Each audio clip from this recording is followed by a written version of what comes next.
Hi friends, ഞാൻ Unais Valiyara phishing Kerala by Unais വലിയറയുടെ പുതിയ വീഡിയോസിലേക്ക് ഏവർക്കും സ്വാഗതം. ഇന്ന് 18ാമത്തെ മത്സ്യം പരിചയപ്പെടുത്താൻ വേണ്ടിയിട്ടാണ് ഞാൻ ഈ വീഡിയോസുമായി വന്നിട്ടുള്ളത്. ഇന്ന് ഞങ്ങൾ പരിചയപ്പെടുത്തുന്നത് ഇവിടെ ഞങ്ങളിതിനെ മലിഞ്ഞിൽ എന്നാണ് ഇതിനെ സാധാരണ ഞങ്ങളൊക്കെ ഇതിനെ വിളിക്കാറ്. പല നാടുകളിലും ഇതിനെ ബ്ലാങ്ക്, നെടുമീൻ, മലിഞ്ഞിൽ, മയഞ്ഞിൽ എന്നീ പേരിലൊക്കെ ഇത് അറിയപ്പെടുത്തുന്നുണ്ട്. ഇതിനെ തിരിച്ചറിയാൻ വളരെ ഈസിയാണ്. ഈ മത്സ്യം പാമ്പിനോട് സമാനമായ രൂപസാദൃശ്യമുള്ളൊരു മത്സ്യമാണ്. ഇതിൻ്റെ പാമ്പിൽ നിന്നും വ്യത്യാസമായി കാണുന്നത് ഇതിൻ്റെ വാല് പരന്നിട്ടാണ്. വാലിൻ്റെ എൻഡ് പരന്നിട്ടാണ് ഇതിന് കാണുന്നത്. പാമ്പുകൾക്ക് ഉരുണ്ടിട്ടാണ് സാധാരണ കാണാറ്.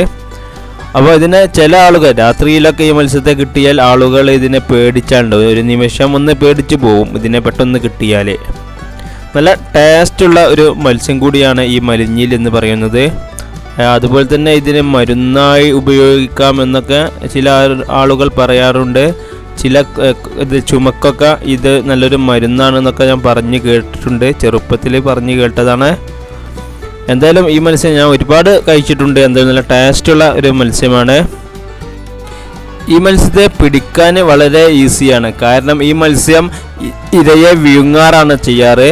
അതുകൊണ്ട് നമുക്ക് കോഴിക്കുടലിട്ട് അതുപോലെ ചെറിയ മത്സ്യമൊക്കെ ഇട്ട് കൊടുത്ത് ഇവയെ പിടിക്കാവുന്നതാണ്.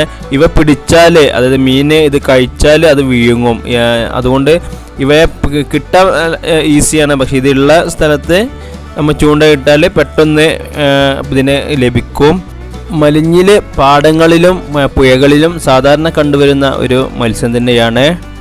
ഇവ പുഴകളിലൊക്കെ ആണെങ്കിൽ വെള്ളത്തിൻ്റെ അടിയിലെ പൊത്തുകളിൽ ഇവയെ പെട്ടെന്ന് പിടിക്കാൻ കഴിയും. അതുപോലെ തന്നെ പാടങ്ങളിലെ തോടുകളിലൊക്കെ ഇവ ഒരുപാട് ഉണ്ടാകും. ശരീരത്തിൽ നല്ല കൊഴുപ്പുള്ള ഒരു മത്സ്യമാണിത്.